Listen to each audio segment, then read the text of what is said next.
Hola, hola, ya estamos en vivo. Nada más voy a revisar que que efectivamente estemos en línea y ahorita vamos arrancando. Perfecto. Ujú.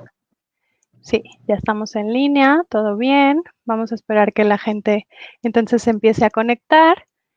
Y bueno, qué gusto tenerte acá, Sandra. La verdad es que, Gracias, Ana. como te decía, estoy nerviosona por estar aquí contigo. Nada que ver. Estamos Sí. igual aquí. No, yo sé que eres una linda y siempre has estado muy disponible y muy dispuesta, y eso te lo agradezco un montón. Desde que te conocí, la verdad es de que, me quedé encantada con tu forma, con tu persona, con todo lo que transmites, y esta parte que transmites también en tus libros, que es súper linda y que nos llega a todos los papás y a todos los profesionales, estoy segura. Muchas Entonces, gracias. Y gracias esa por la pa invitación. Hago lo que puedo desde estos espacios, pero la verdad hay tantos lives que a veces hasta yo mismo no puedo, con mi propio horario.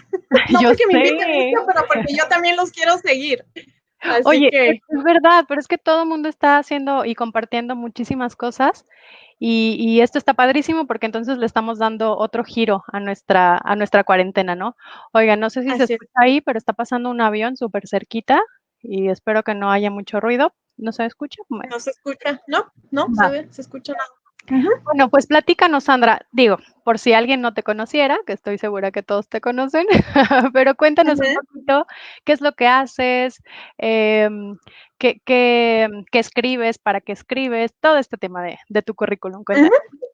A ver, para empezar, soy mamá de un niño de 8 años, se llama Julián, vivo en los Estados Unidos. En el día a día me dedico a la educación, o sea, mi día a día no es escribiendo libros, mi día a día es en las escuelas, es de maestra, es de psicóloga escolar, así que ahí me desempeño.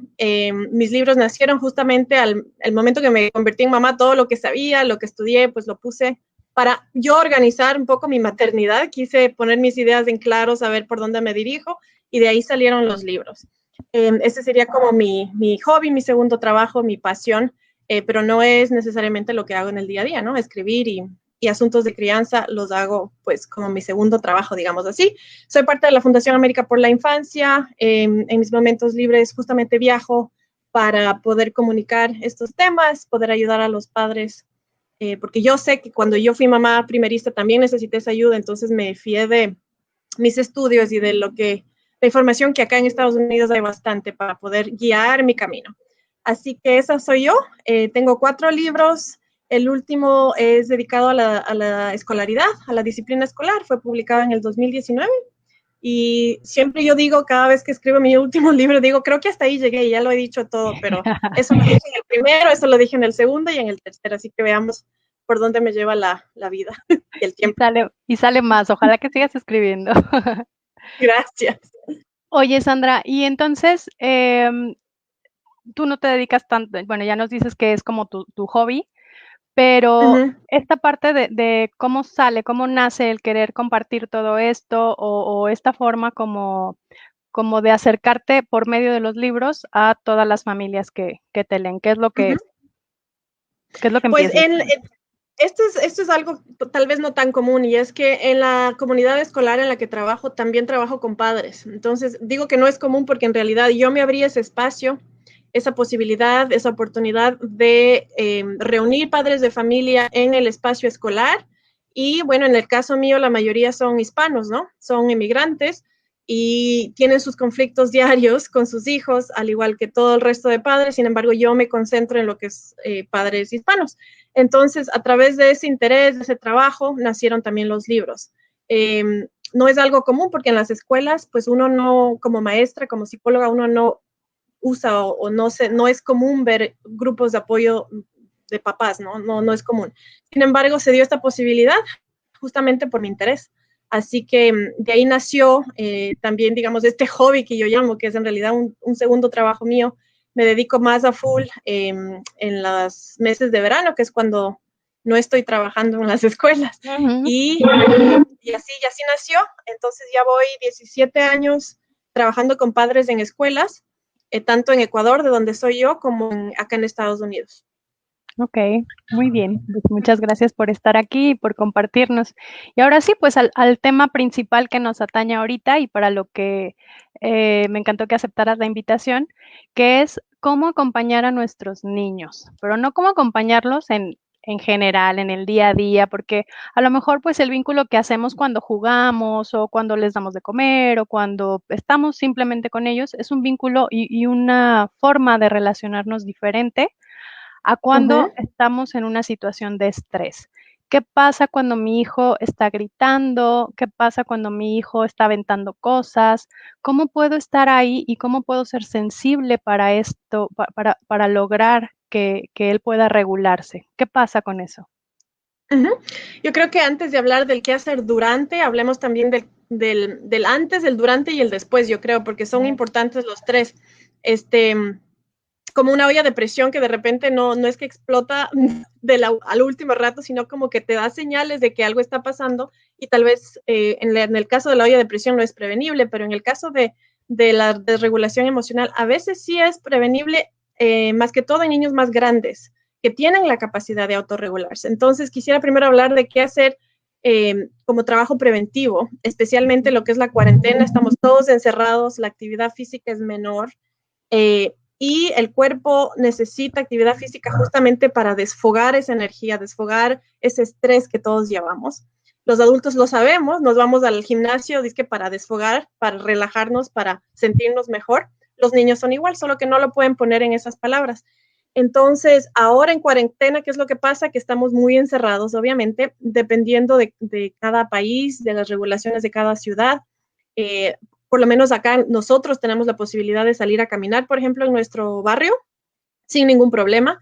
Y eso en mi familia lo hacemos a diario, o sea, por lo menos 30 minutos salimos afuera a caminar, pues si es que no hay otra, no hay cómo irse al parque, por lo menos a caminar alrededor, porque eso veo yo nos ayuda a todos, especialmente a mi hijo que muy acostumbrado obviamente a la actividad física, de repente se ve sin actividad física, sin compañeritos y mucho más en las pantallas. Igual se limita a las pantallas, pero hay que dar alternativas también. Entonces, la prevención sería tal vez buscar maneras de desfogar ese estrés a través del ejercicio, de la música. A veces cada niño es diferente y habría que conocer más a nuestro hijo o hija para saber qué tipo de actividades le gustan y le ayudan a desfogarse. De repente bailar, ¿no? Ese tipo de cosas ayudan a la prevención en general. Ujú. Y pregunta, el durante, ¿cómo acompañar? Ya, digo yo, ya dependería de la edad. Mientras más jóvenes, más niños, más pequeñitos, eh, la compañía física, no siempre el abrazo, no siempre la compañía verbal es necesaria, pero la física sí, porque ellos entienden su mundo, o sea que les podemos ayudar a organizar la experiencia a través de nuestra compañía y de nuestra verbalización, no durante necesariamente de la desregulación emocional llamada berrinche o pataleta, como se le llama comúnmente, sino después. Ahí viene nuestras palabras a organizar lo que pasó de alguna manera para poder prevenir en el futuro que ocurra nuevamente. No sé si se Oye, ayuda. Sandra, sí, me voy a regresar un poquito a esta parte en donde hablas de la prevención, ¿no? De qué podemos hacer antes, ahora que estamos en cuarentena y que estamos encerrados y todo este rollo. Eh, ¿Qué pasa cuando de repente no hemos trabajado con todo este organizar las experiencias o con el hablar de nuestras emociones y todo esto? Creo que esto también entra en la prevención, ¿no? O sea, como esta parte de que tengamos un lenguaje emocional rico, eh, también tendría que entrar dentro de esta prevención. ¿Qué otras cosas pueden entrar ahí en lo que podemos hacer antes y no justamente en el tiempo El del durante berrinche? Ajá. Ujú. Entonces, como tú bien dices, el vocabulario es de herramienta, porque mientras más vocabulario tengo, mientras más etiqueta le puedo dar a eso que estoy sintiendo, menos voy a tener que valerme de mis actitudes o de mis Llanto. comportamientos, Ujú. o de mi llanto para poder comunicar que estoy frustrada o frustrado. Entonces, uno sí es dar las herramientas verbales que eventualmente van a reemplazar a esa frustración. Ahora, cuando son muy chiquititos, todavía no pueden hablar, los berrinches suelen ser más frecuentes, la desregulación emocional es más frecuente, justamente porque también es un proceso de maduración cerebral, entonces no podemos esperar que sea de otra manera. Entonces ahí viene la educación de qué hacer cuando esto pasa. Cuando me frustro, ¿qué puedo hacer? Entonces, para los niños un poco más, tal vez más acostumbrados a la agresión como manera de desfogo, ¿no? Tal vez como herramienta, como para canalizar esa agresión que demuestran al momento de la desregulación emocional, ya sean patadas, rasguños o cualquier cosa, se les puede enseñar previamente a buscar algún material que pueda dar esta sensación de desfogue que ellos buscan al patear, al pegar, al rasguñar. Un pedazo de papel, por ejemplo, si tú agarras y le haces bolita, ¿no? A veces uno hace eso también como adulto, da una sensación de desfogue, o sea, quiero destruir algo, pero bueno, no es sano destruir un papel, digamos, es más sano destruir un papel que pegarle a mi mamá o a mi papá, ¿no? Claro. El desfogue, esa necesidad de desfogue es la misma. Lo que se puede hacer es canalizar a algo que sea más socialmente aceptable, que en este caso sería plastilina, una pelota, hacer Claro, patear bolita la un papel. pelota. Exacto. Incluso la almohada, quieres pegarle a la almohada, estás muy, muy frustrado, ok, pégale a la almohada. Pero claro, eso digamos que no sería lo óptimo, pero prefiero eso a que siempre aruñe, siempre pegue, jale el pelo al hermanito, ¿no? Entonces vamos viendo, dependiendo de cada niño o niña, dependiendo de cuáles son sus comportamientos típicos al momento del berrinche o de la desregulación emocional, y vamos a ir canalizando poco a poco para ver qué es lo que funciona y eventualmente ya deshacernos de ese papel, de esa plastilina, de esa almohada, y utilizando más herramientas verbales. Porque esto termina siendo como una muleta, ¿no? Pero creo Ujú. que se está haciendo eco con tu audio. El No sé, mío no, se escucha ¿no? bien, pero ¿Se y no me se escucho eco yo. escuchan? ¿Ustedes cómo escuchan, chicas y chicos? ¿Se escucha bien? Okey, creo que solo soy yo, entonces, bueno, Tal vez por el eh, micrófono. quizás, ¿verdad? Okey. Bueno, decía, este tema, este tipo de cosas como rasgar o aventar la pelota o pegarle a un cojín, todo eso, eh, son como muletillas, ¿no? Como Sí. esta parte en donde se pueden sostener mientras tienen el recurso adecuado. Y Ujú. y este recurso adecuado, ¿cuál sería? Por acá preguntan que si gritar sería como una muletilla socialmente aceptada. Pues dependería, dónde estemos, ¿no? Tal vez por ejemplo, en las escuelas yo les digo a los niños, si es que estás muy enojado, grita, pero cuando grita en el patio, ¿no? Ujú. Cuando estás afuera en el recreo, grita, o sea, saque esa energía. Pero claro, hay veces que eso ocurre dentro del aula o cuando estamos en una reunión familiar con, qué sé yo, la abuelita, la tía, los primos, tal vez lo mejor es buscar otra manera, justamente porque no queremos esa atención negativa en nuestro hijo, ¿no? Okey. Entonces, vamos a ayudarle también a que no le vean a nuestro hijo, porque sabemos que en el mundo así se comporta la gente, ¿verdad? Que no le vean a nuestro hijo como ese niño que está gritando y entonces la tensión negativa de alguna manera viene a reforzar o a entrar en conflicto con nuestra relación y la de ellos con nuestro hijo. Entonces yo diría, dependiendo del lugar, gritemos si es que estamos afuera y intentemos buscar otra manera si estamos adentro y especialmente si estamos en un lugar público. Ah, perfecto. Sí me queda claro. Oye, Sandra, y hablabas hace ratito de que era un tema también del desarrollo, porque yo entiendo que, por ejemplo, habrá cosas como el pegar o el morder que se hacen más normales en pequeños, ¿no? Como alrededor del año, por ahí, un poco más chiquitos, y como van madurando se va quitando esto, ¿no? Pero en estas situaciones en donde esa conducta también tiene que ver con un desborde, em, ¿cómo podemos ayudarles cuando son chiquitos y son unas conductas como esperadas, por así decirlo? Ujú.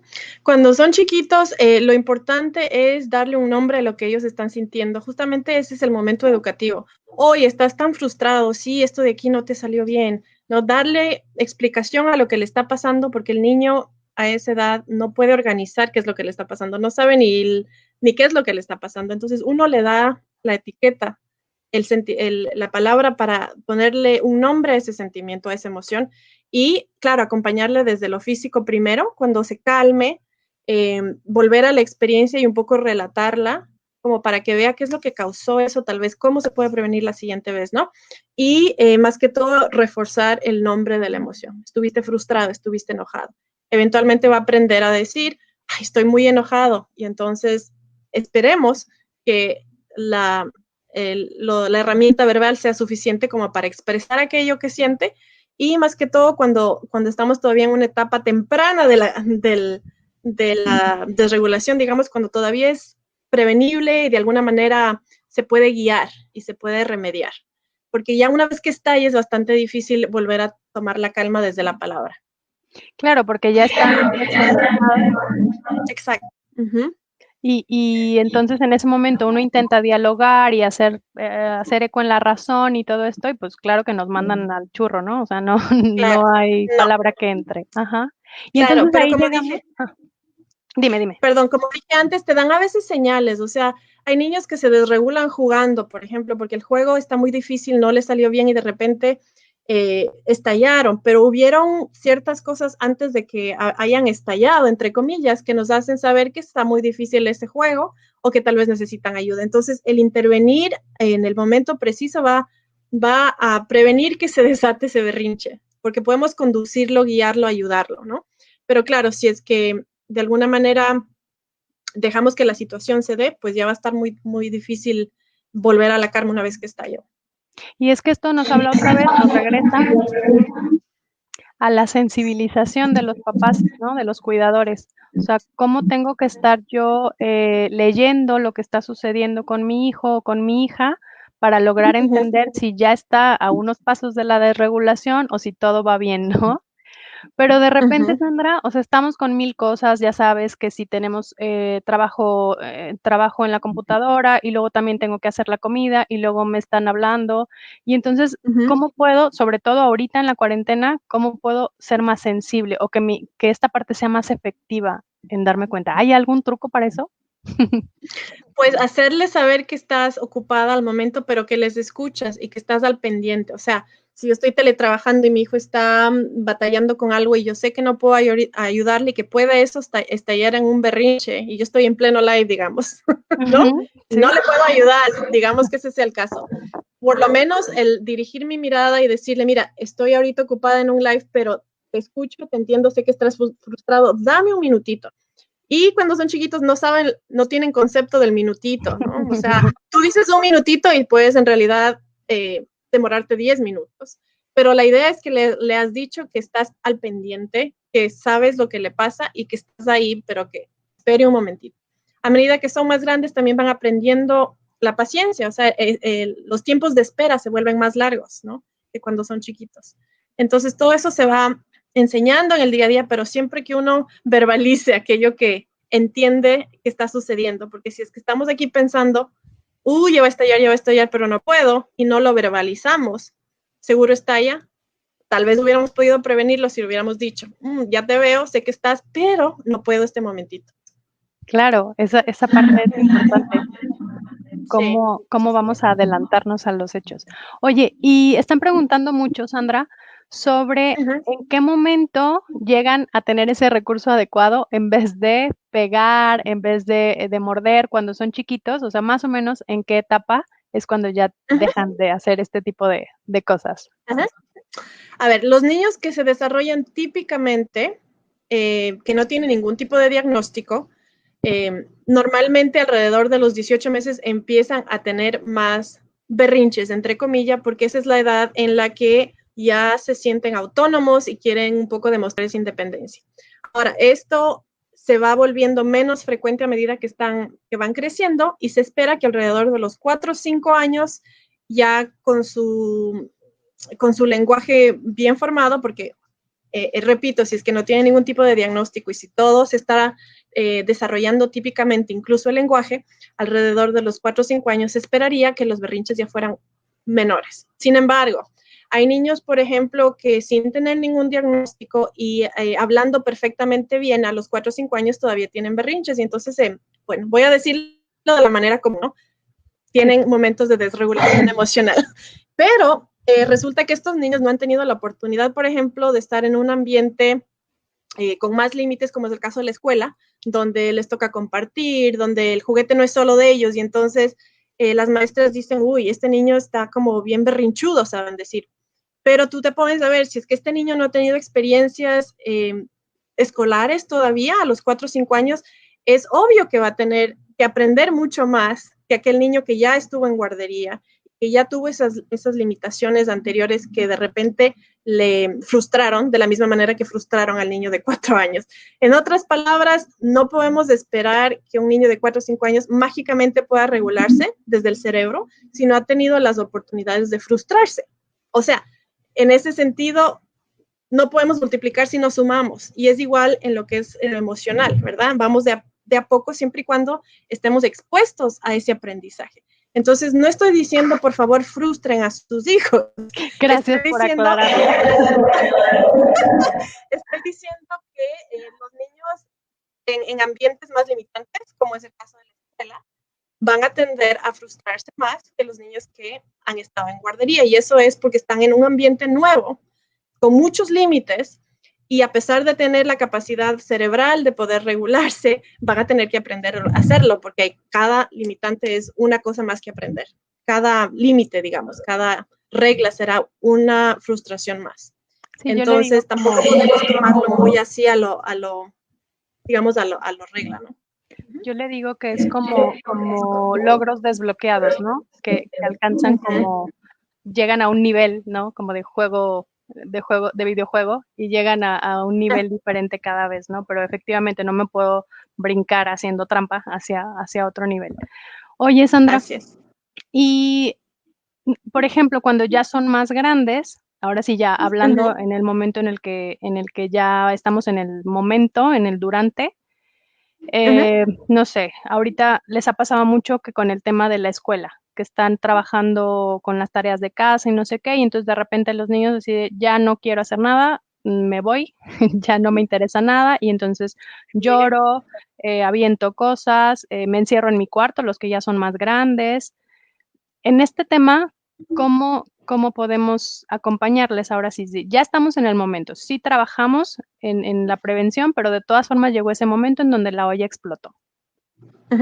Habría primero que ver, bueno, como digo, cada escuela, cada casa, cada dinámica es diferente, pero habría que ver qué tanto de esa escolaridad que les frustra es necesaria y requerida, porque hay escuelas que sí han requerido que se haga todo en casa, ¿no? Y entonces en esas casas hay mucho más estrés que en otras escuelas o ciudades donde tal vez los requerimientos son un poco más holgados, más, o sea, menos demandantes, digamos así. Entonces, primero habría que dar prioridad a, a la armonía. O sea, si es que el deber, la tarea me estresa y no es requerida, ni siquiera tengo que preocuparme de ella porque no es requerida. Estamos un poco dándole prioridad a la armonía. Pero ya dentro de lo que es las demandas escolares, que no podemos obviar, digamos que ese sería el caso de los niños que están ahorita más estresados, es porque tienen tareas en casa que son requeridas y los papás no, se ven obligados a hacerlas con ellos o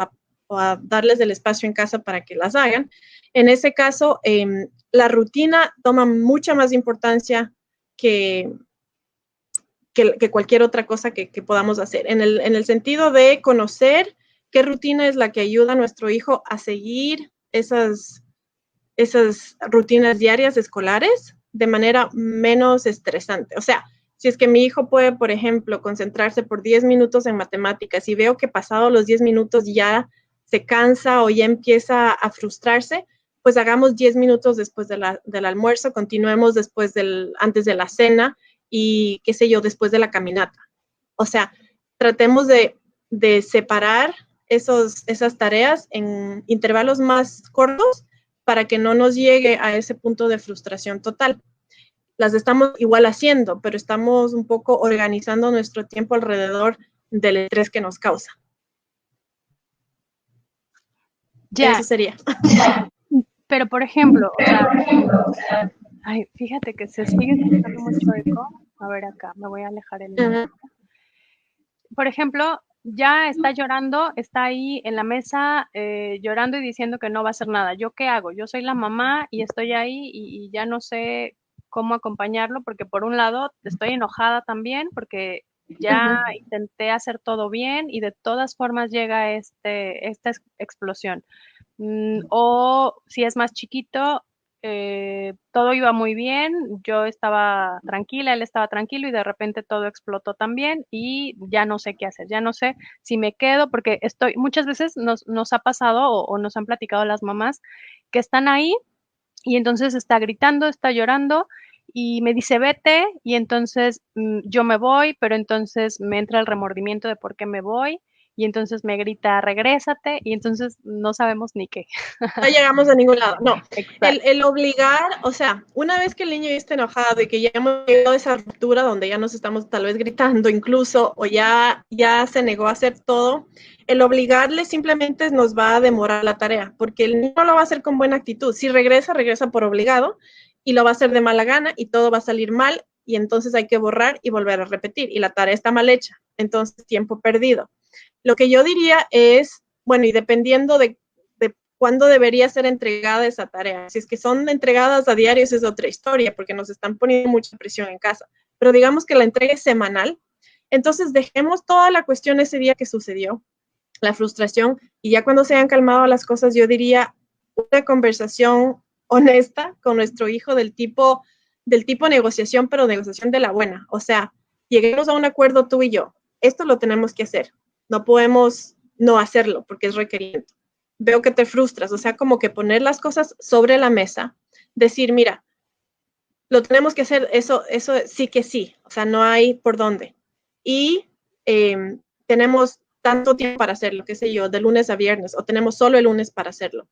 ¿Qué te parece a ti que es un buen plan? ¿O a qué hora te parece a ti que debemos hacer esto? Que venga del niño un poco ese plan, ese horario, esa rutina, porque así va a ser más factible o más posible que esté dispuesto a cooperar al momento que uno le recuerde lo que él nos dijo o lo que ella nos dijo, ¿no? Claro, porque es de él, sale Entonces, de él. de él salió la idea, habría que anotarlo tal vez como para que quede el acuerdo bien firmado, bien visible, tal vez se puede hacerle hasta firmar y seguro ahí batallamos menos porque salió de él o de ella ese nuevo plan y tuvimos la intención de arreglarlo, digamos que de buena manera. Eso es lo que se llama soluciones colaborativas. La otra manera sería unilateral, o sea, la que estamos acostumbrados los padres a sentarnos, conversar y terminamos diciéndole nuestro plan en nuestros términos, con nuestras condiciones. Esa unilateralidad no nos va a llevar a nada. Queremos que el niño nos diga cómo lo quiere hacer y tratar dentro de las posibilidades de adaptarnos a ese horario, a esa idea, en la medida de lo posible, para que se pueda lograr. Oye, sobre esto, a mí me encanta compartir de mi hijo porque siempre me hace como reflexionar un montón esto, pero justo caigo a veces en esta parte de ser unilateral en este diálogo, se supone que estamos dialogando lo que vamos a hacer y termino yo hablando nada más, ¿no? Pero claro que me la revira y entonces bueno, tu plan no me interesa. Y yo y entonces, Porque bueno, está además no bien. le preguntaste cómo le Claro, parece tu plan. Exacto. claro. Y entonces yo así okey, bueno, ¿cuál es tu plan? Y entonces empezamos ese diálogo, ¿no? Pero es bien cierto que darles voz, nos ayuda muchísimo también a entender que es un diálogo, o sea, que es de aquí para allá también, ¿no?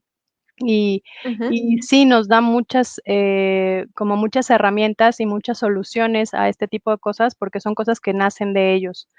Hay algo también que me gustaría que abordaras, Sandra, que tiene que ver un poco entrando en la parte de la disciplina. A veces estamos creyendo que por este tema de ser respetuosos con los niños, de tratarlos, de forma, vamos, respetuosa, de tratarlos como personas, ¿no? De darles su lugar y todo esto. A veces, eh, tenemos que soportar, a lo mejor, situaciones que son irrespetuosas para nosotros. Entonces, viene aquí un niño que puede escupirnos, un niño que puede pegarnos, un niño que nos grita, y que nosotros en aras de querer hacer como una relación muy armoniosa, lo vamos dejando pasar. Pero entonces también lo vamos dejando pasar y caemos en esta parte de la negligencia o la permisividad, que bueno, pues tampoco no tiene nada positivo, ¿no? Entonces, ¿cómo encuentro ese equilibrio entre no soy la del ejército que le voy a estar ordenando y que solo siga indicaciones mías, pero tampoco quiero ser la mamá barco o la mamá que anda por ahí nada más diciéndole, no pasa nada, ¿no? Ajá. Buena pregunta, porque yo creo que muchas veces la crianza respetuosa se confunde con ese otro lado del péndulo, que es el no decir nada porque comprendemos, el ser muy sensible, tan sensible que tampoco limitamos y tampoco comunicamos que eso está mal, ¿no? Entonces, yo diría 3 consejos. El primero es verbalizar en 3 pasos, o sea, veo que estás frustrado y me estás pegando, pero ahí va el límite. Pegarme no está bien y no lo voy a aceptar. Y después ofrecer una alternativa, que sería como el tercer paso, ¿no? ¿Qué te parece si en vez de pegarme, hacemos esto? Y el otro sería hacerlo con una voz firme y tampoco, o sea, tú dijiste, ¿cómo le hago para no sonar como la del ejército, como sargento del ejército, verdad? Y es porque muchas veces confundimos firmeza con rudeza de alguna manera. La firmeza digamos que se practica, o sea, es como que tienes que tener la convicción de que lo que estás diciendo es lo cierto, ¿no? Y entonces tienes que comunicar seguridad en tu manera de hablar, en tu lenguaje corporal. Eh, y yo me acuerdo haber practicado esto con un grupo de padres que tal vez tenían esa duda de cómo le hago sin gritar, ¿no? Pues gritar es una cosa y ser firme es otra cosa. Y yo les decía, practiquen con cosas que saben que son 100% ciertas. Por ejemplo, miren para arriba y digan, ese es un techo. Y entonces decían, ese es un techo. Claro, es un techo. Y con esa seguridad salía el límite también eventualmente cuando practicábamos así. Entonces, la firmeza se comunica justamente a través del lenguaje corporal y de ese tono de voz que no es un grito, pero tampoco es, ay, sí, sí, yo te entiendo. O sea, ya, o sea, vamos a un término medio donde sonamos seguras y seguros, pero a la vez sensibles y entendemos lo que estamos viendo, lo que estamos tratando de gestionar. Entonces, ahí van como los 2 consejos en general de cómo balancear todo esto. Y la verdad es de que eso hace toda la diferencia. Eso hace toda la diferencia en el sentido en el que los niños están muchas veces como probando, ¿no? Están en ese prueba y error de qué es lo que está sucediendo, esto lo está diciendo de verdad, no lo está diciendo de verdad, puedo brincarme esto. Y esto es parte de su desarrollo también, ¿no? Es parte de cómo ellos van entendiendo el mundo. Entonces, habrá, por supuesto, límites que tengan que ser mucho más firmes que otras situaciones, ¿cierto? A lo mejor para mí, no sé, sentarse a la mesa no es una situación que yo quiera establecer como una prioridad en mis límites, pero la hora de dormirme, la hora de acostarnos, esa sí va a tener como un rango mayor, ¿no? Y entonces cada familia va a ir eligiendo como estas cosas, ¿no? Estas normas de convivencia con las que vamos a ir Así es. alineándonos. Y lo que diría también es que a pesar que estamos todos intentando criar sin gritos ni castigos, a veces el grito va a ser necesario. Entonces tampoco estoy diciendo nunca griten, porque qué tal que cruza la calle y ustedes están 5 metros atrás, tienen que gritar, o sea. Claro. Y ese es el 911. Para ahí tenemos que guardar el grito, para cuando sea urgente, emergente, para cuando necesitamos la atención inmediata. Si es que estamos gritando como de costumbre, entonces se vuelve como decimos en Ecuador, se vuelven caucho los oídos, o sea, no, me da lo mismo, siempre grita, ¿verdad? Así que tampoco se trata como de un poco satinizar el grito, no va a traumar, el grito no trauma siempre y cuando sea necesario, o sea, es un grito que de alguna manera llama la atención, no es un grito que está eh, castigando al niño, por ponerlo así bien clarito. Sí, claro, no es un grito que lastime, por así decirlo, ¿no? Exacto. Es un grito que necesito yo para llamar la atención de mi hijo. O sea, necesito alzar mi voz porque de lo contrario me cruza la calle y qué cosa puede pasar, ¿verdad? Entonces, el grito tiene su validez en esos momentos, pero no se trata de recurrir al grito para que nos obedezcan, entre comillas, porque entonces nos va a ir peor. O sea, la firmeza no va por el lado del grito, la firmeza va por el lado de la seguridad desde nuestro lenguaje corporal y desde aquí, porque nosotros tenemos que estar seguros de lo que decimos y lo que queremos, si no vamos a titubear al comunicarlo. Claro, pero ¿qué pasa cuando ya de todas formas voy a hacer repetición porque escucho ese eco y no sé si la demás gente lo escucha, pero yo sí. Cuando, Ujú, cuando ya estoy entendiendo perfecto que la forma es firme, pero sin necesidad de ser violenta o de tener un lenguaje violento, pero de todas formas se me escapó, ¿sabes? Se me escapó ese grito o se me escapó ese jalón de pelos. ¿Cómo lo enmiendo en ese momento? O sea, estoy apenas, o sea, soy una mamá que estoy trabajando apenas en todo este tema. Y ujú, estoy a lo mejor hasta en proceso personal y todo ese rollo, pero bueno, llega un momento como a todas en donde nos ujú. bota el tapón, ¿no? ¿Cómo lo enmiendo? Sí. Pues igual que cuando el niño entra en berrinche y no lo puedes arreglar, tú tienes que calmarte primero para arreglarlo. Entonces, si ya gritaste, si ya jalaste el pelo, si ya hiciste algo que sabías estaba mal, pero te salió, porque a veces son estas cosas son automáticas, así no, así crecimos, así vimos en la televisión, así nos criaron y entonces a veces como que nos sale nuestra mamá, ¿verdad? O nos sale nuestra abuelita.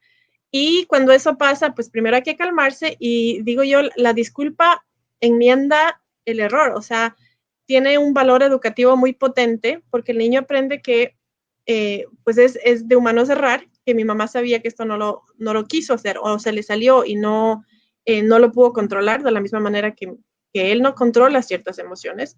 Y entonces en la disculpa está la enmienda. Eso sería lo único que yo podría decir. Y claro, tratar en el futuro de que antes que nos suceda eso, tomarnos nosotros ese break, ese time out que llaman para los niños, donde si es que nos es posible, decir, mira, ahorita estoy muy estresada y siento que con lo que está pasando te voy a gritar, así que déjame un momentito, voy a pensar, me voy a calmar, voy a tomar un tecito, lo que sea, y regresamos para conversar. Porque tú también ya te sientes que te vas a desregular. Sí, claro. Y esta parte, quiero saber si ahí me escucho. ¿Me escuchas ahí? Yo, Ah, yo te escucho bien. perfecto. Uh -huh, Sí, seguro es el micrófono. Eh, uh -huh, esta parte en donde yo me puedo dar ese tiempo, pues suena padrísimo si lo puedo hacer, ¿no? Entonces, siempre es importante como encontrar estos espacios. A lo mejor no va a ser en ese momento, pero lo puedo encontrar más tarde. O puedo de plano ir con el otro cuidador o con la pareja como para hacerle ese relevo y te toca a ti porque ahorita yo ya estoy full y ya no aguanto, ¿no? uh -huh. Entonces, esta Sí. parte del autocuidado de nosotras también y de nosotros y de Uh cómo nos -huh. vamos reconociendo en estas emociones. Pero ¿sabes qué pasa algo, Sandra? Que a veces ni nosotros mismos reconocemos esto que nos está pasando. Entonces, de repente, Exactamente. digo, pues porque así es la cultura y así nos criaron también, ¿no? Como ocultando las emociones. Y Uh entonces, -huh. con este tema, ¿no? Que hasta te preguntan, ¿cómo estás? Y contestas bien. Y en realidad estás que te lleva la fregada, ¿no? Pero Uh entonces, -huh. ¿cómo empiezo también a yo trabajar en mí para poder reconocer esto que me está pasando y cuando ya alcancé mi límite de paciencia necesaria para estar en contacto con mi hijo y para ser sensible con él? Ujú. Igual que trabajamos, diría yo, con los niños, para nosotros es un desaprender para volver a aprender. Entonces, yo encuentro que en la crianza muchos adultos aprenden, porque están criando de una manera diferente a la que fueron criados, entonces en el enseñar aprenden ellos mismos. Entonces, digamos que uno lo toma del libro, el libro dice ta, ta, ta, y lo aplicas, ¿verdad? Y entonces al aplicarlo, estás aprendiendo tú también a regularte o a ser más consciente de tus emociones porque estás intentando enseñarle eso a tu hijo o hija. Entonces, así viene también tu propio autoconocimiento. Ahora, todos somos humanos, entonces habrán veces que ya por más que leamos el libro, enseñemos, necesitamos un descanso. Entonces tampoco hay que, digo yo, culpabilizarse. No se trata de ser perfectas, se trata de ser cada vez mejores, ¿no? Yo creo que nadie puede decir yo soy la mamá o el papá perfecto, no se trata de eso, pero estamos encaminados hacia una crianza mucho más sensible, mucho más respetuosa, donde quién sabe no hay final, o sea, seguimos aprendiendo sin que eso signifique que nos vayamos al otro lado del péndulo, que es el ser tan sensibles y tan, digamos, concentrados en las emociones que nos olvidemos de los límites. Eso sería una mala manera de llevar nuestra crianza también. Claro, claro, claro. Oye, y ya entrando al tema del después, que ahí realmente viene mucho del trabajo, ¿no? En esta parte de organizarle la experiencia para otros eventos similares. Uh -huh. ¿Cómo ayudo? ¿Cómo organizo? ¿Cómo interpreto lo que está sucediendo? Ujú. Hablábamos hace un rato de las soluciones colaborativas. Entonces, claro, todo esto se hace mucho después que ha pasado la situación, ¿no? La desregulación, si es que ya dejó de hacer la tarea, no quiso, lo que sea, pataleó, pues no va a ser un buen momento en ese momento de poder llegar a ninguna solución. Entonces, distraer un poco del momento con juego, no necesariamente esperar hasta el rato que se calme para ese rato abordar la situación, sino que distraer, dejarle que el momento, digamos, descanse algún tiempo, que el niño juegue después de 2, 3 horas, incluso al siguiente día, si es que se puede esperar, volver al momento. A veces resulta mejor como que valerse de algún estímulo, de algo que está pasando, como para recordar lo que pasó ayer y conectar, y otras veces eso no va a suceder, entonces hay que iniciar la conversación de la nada y decir, mira, ayer tuvimos este conflicto, no me gustó a mí por esto, tú te sentiste mal por esto, ¿cómo le hacemos para que esto no nos vuelva a pasar? Y entonces tratar de poner en la mesa todos los elementos que nos llevaron a ese conflicto, empezando por, quién sabe, la hora del día. Quién sabe fue porque el niño tenía hambre, entonces, ¿será que lo tenemos que hacer después de comer? ¿Será que está? Y en inglés hay un término que le llaman acá, que dicen, pues el niño decir eh, bravo es angry, right?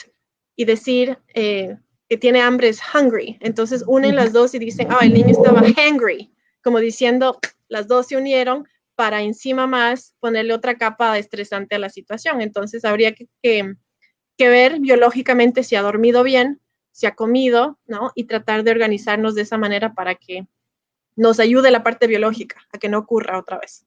Entonces, eso sería la manera del después, buscar distracciones, dejar que reste, que descanse el momento, retomarlo si es que hay algo con que conectar y si no, pues de la nada iniciar desde la calma la conversación. Ahorita hablaste de esta parte biológica, de lo que estaba, de si era a lo mejor hambre o no sé qué, ¿no? Pero también entra ahí el tema de la estimulación y ahorita me acuerdo porque vi una preguntita ahí que decía que en las noches era cuando había más problema de desregulaciones y entonces se me ocurría que qué tanta estimulación hubo durante todo el día. A lo mejor en este afán de salir a correr y brincar y no sé qué y bailar para que saque toda esa energía, nos sale lo contrario, ¿no? Y entonces está demasiado estimulado y cualquier cosa ya no puede regularse solo. ¿Pasa esto? Uh -huh. Puede pasar, pero yo diría, como ya sería un caso muy específico de la pregunta de quien lo haya hecho, yo diría empezar a tomar nota de, si es que siempre pasa en la noche, empezar a tomar nota de lo que sucedió antes y después del berrinche, o sea, antes del berrinche más que nada. Porque si algo me ha enseñado el conductismo es que ponerle atención a los estímulos de antes te ayuda a controlar el durante y el después. Entonces, si es que siempre pasa en la noche, pues habrá que ver si pasó después de la cena, si pasó cuando estaba jugando el videojuego, si pasó cuando el papá llegó, qué sé yo, del trabajo y estaba muy estresado y entonces el niño quería atención y el papá no le dio atención, ¿ya? Habría que ver qué es lo que desencadena tal vez esa frustración en la noche, ponerle atención a eso y intentar controlarlo en lo posible. A veces es incluso la luz, o sea, son tantas cosas, pero si podemos empezar a ver patrones, desde esos patrones podemos empezar a controlarlo mejor. El ambiente, no el niño, ¿no? Controlamos el ambiente para que nos ayude también a controlar el comportamiento. Yo me acuerdo en uno de tus libros, ay, escucho muchísimo ese eco, perdonen, ¿eh? En uno de tus libros hay una parte en donde hablas de la televisión y a mí me encantó mucho esta parte en donde hablas de una forma como muy real, ¿no? Porque digo, Uh hay -huh. un montón de estudios y un montón de gente que sabemos que recomienda que la televisión no se tiene que exagerar y todo eso, pero tú hablabas de esta parte en donde la televisión es parte de nosotros, o sea, es parte de la televisión y la tecnología, ¿no? Es parte Uh del -huh. mundo en el que vivimos. Sí. Entonces, encontrar ese equilibrio es lo que nos puede ayudar. ¿Qué tanto afecta en este tema de las desregulaciones el hecho de la televisión? Ok, es la señora pregunta esa, porque hay muchos estudios que todavía se siguen haciendo en cuanto a las pantallas en general. Antes, cuando no habían iPads, cuando no habían videojuegos, Xbox, etcétera, etcétera, y la pantalla no era interactiva, hablábamos de televisión. Entonces, de hecho, en la Academia Americana de Pediatría y después la española, desde 1999 empieza las academias un poco a controlar este uso de la televisión porque los niños estaban literalmente calladitos viendo la televisión. No había interacción con los adultos, entonces había retrasos de desarrollo, de lenguaje específicamente porque no había esa interacción. Ahora estamos en el 2020 y desde hace 10 años ya estos estudios nuevos están un poco tratando de evaluar el factor de la interacción con la pantalla y de la interacción con otros al jugar. O sea, los juegos online ahora son interactivos por naturaleza. Los niños en el Minecraft se ponen los audífonos y están interactuando con sus amiguitos. Entonces, ese es un aprendizaje social también. Sí, es pantalla, pero también es un aprendizaje social. Entonces, hay tantos factores en el tema tecnología, en el tema pantallas, que digamos que tendríamos que ver la situación específica.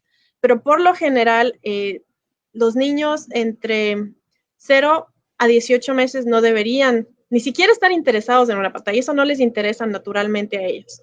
A partir de los 18 meses, se recomienda ahora, que ya revisaron estas recomendaciones las academias, se recomienda ahora que si es que hay televisión, sea en compañía de un adulto, para que el adulto ayude también a organizar lo que está viendo, esa experiencia, a explicar las cosas que el niño ve en la televisión. Y claro, intentando elegir buenos programas de televisión, que por lo general son del tipo educativo. Entonces, 18 meses a más o menos los 5 años con la guía del adulto. Y a partir de los 5 y para arriba, que es la edad escolar, se recomienda limitar, pero no ya no te dicen ahora, ya no te dicen que 2 horas, que 3 horas, que 4 horas. Ya no, ¿por qué? Porque está la tecnología en todo lado, está en las escuelas, está en la casa. Ahora lo que te dicen es, y lo que yo digo también es, no dejes que la tecnología tome batuta de tu vida, o sea, que se vuelva la fuente principal de entretenimiento. Ahí vamos por mal camino. Pero si no hay nada mejor que hacer, pues ver un programa de televisión tampoco te va a afectar, ¿no?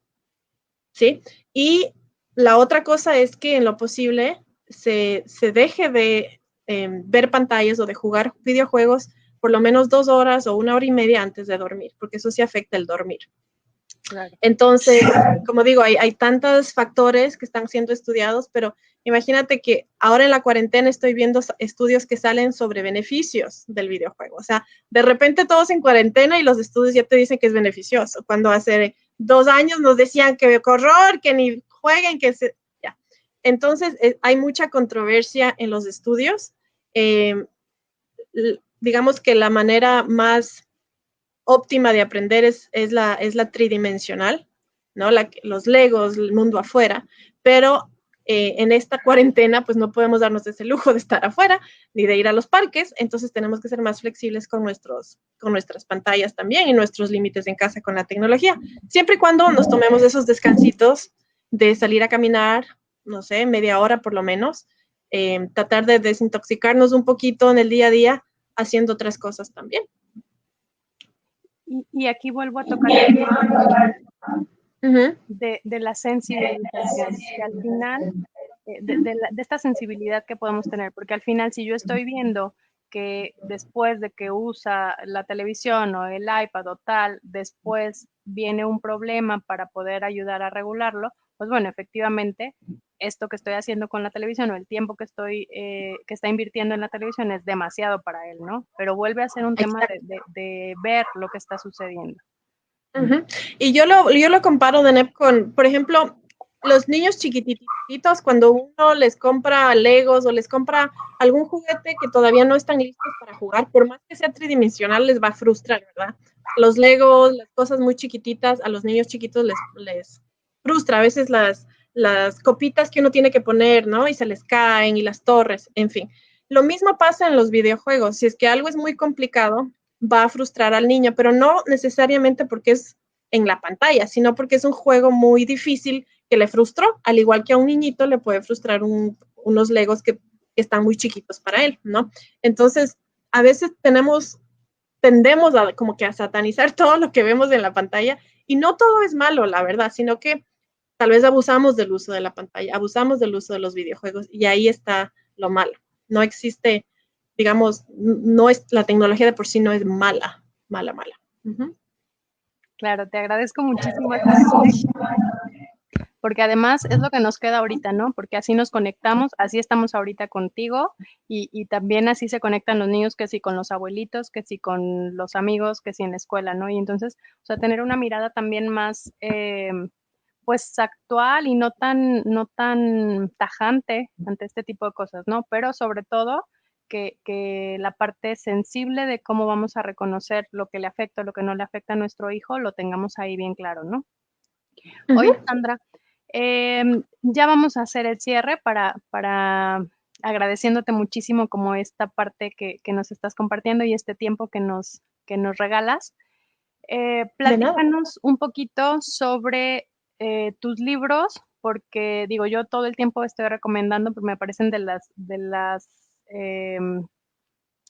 fuentes de información más valiosas para las familias, porque además de que son muy claras, son, pues es muy, muy rico leerte, muy nutridas. Entonces, platícanos los títulos y más o menos de qué se tratan o para qué edades se recomiendan, esta parte. Ok, gracias. A ver, por aquí los tengo. De hecho, voy a empezar con el primero que escribí. Este se llama Crianza con apego y lo escribí de la teoría a la práctica. Yo sé que muchos cuestionan el título Crianza con apego porque toda crianza es de apego, ¿verdad?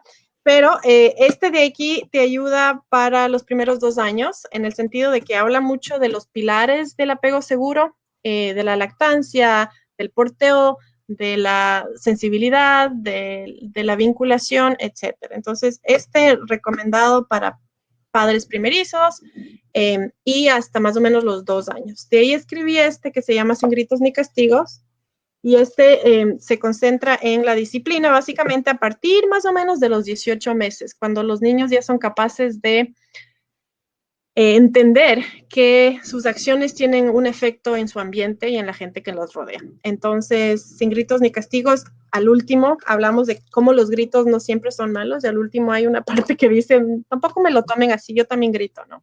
Entonces, porque claro, dicen, ¿cómo es que sin gritos ni castigos como que no te hagas como que nunca has gritado? No, sí he gritado, pero lo hago cuando necesito gritar, no siempre. Esa es la diferencia. Y el siguiente es edades y prioridades, que es más enfocado al desarrollo infantil, a las expectativas realistas. Les da como un marco de referencia en cuanto a qué esperar, a qué edades, para saber más o menos qué tanto exigir, porque de lo contrario no sabemos por dónde guiarnos en cuanto a los límites. Y este último se llama disciplina escolar en reconstrucción, que pues ahorita no está siendo utilizada porque nadie va a la escuela, pero se trata de justamente cómo reestructurar la disciplina en el sistema escolar, que hasta ahora es muy tradicional, muy conductista, y que sí ha sido posible, al menos desde mi experiencia. Entonces, ahí van los 4. Sin gritos ni castigos parece ser el más popular, justamente porque topa el tema de la disciplina que todos los padres se cuestionan, ¿no? ¿Cómo le hago de manera sensible y respetuosa? Fíjate que mi Uh favorito -huh. es edades y prioridades, Qué porque bueno. justamente te da como esa idea de qué esperar en determinados momentos. Y entonces eso es lo que a veces se nos escapa, ¿no? O sea, de repente pienso que mi hijo ya tendría que estar haciendo esto o mis límites van enfocados hacia eso cuando su desarrollo me está diciendo otra cosa. Uh Y -huh. como tip, el de crianza con apego, ese lo uso muchísimo para regalarlo en baby shower, en todas estas cosas de papás primerizos, porque es justo como abrir este mundo de cosas que no Te cambia estamos la tan mente. acostumbrados totalmente. Entonces, pues Sí. bueno, ahí están estos libros Gracias por la promoción. y, y bueno, pues entonces, muchísimas gracias, Sandra. Me gustó mucho platicar contigo, siempre es un gusto compartir. Y bueno, pues espero que les haya gustado. Ayúdenos a compartir también este mensaje para que más papás lo puedan ver. Y pues nos vemos en la próxima, ¿de acuerdo? De acuerdo, gracias por la invitación. Y Muchísimas cuídense gracias. todos, ya mismo salimos de esta. Ya. Hasta luego, gracias. Hasta luego, a ti. Chao, chao.